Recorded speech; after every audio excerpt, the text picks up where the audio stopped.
Hello guys! Videos for today is magluluto tayo ng dinding. Ito, saluyot.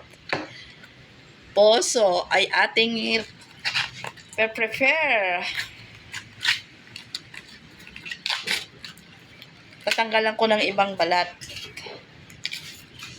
Ito kasi, itong saluyot, inuna ko ng inimorya. At ito naman, susunod natin itong puso ng ating eemoryahin.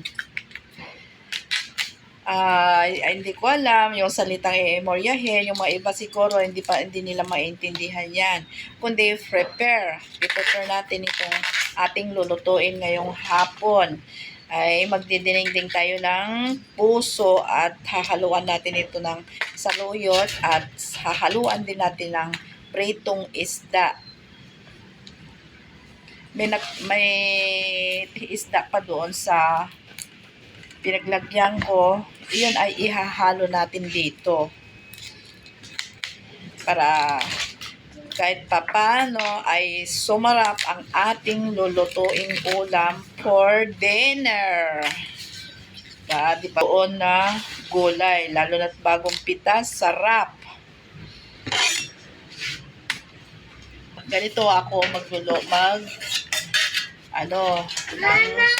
ng puso.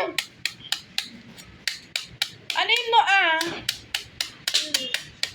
Ganito ako mag-aano ng puso na gugulayin.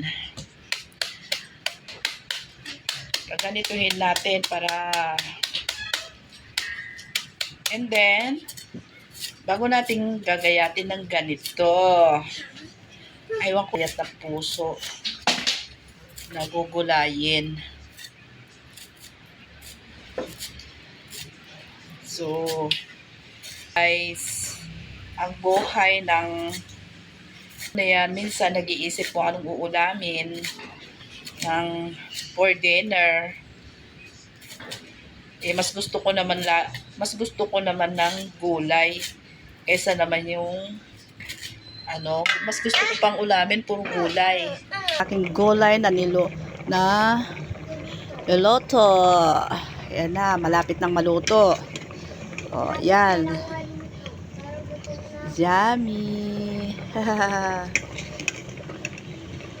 Ayan o. Yan, ito na yung sinasabi kong isda na ihahalo ko. Belong-belong. Tikman nga natin kung masarap na. Wow. Pwede na to.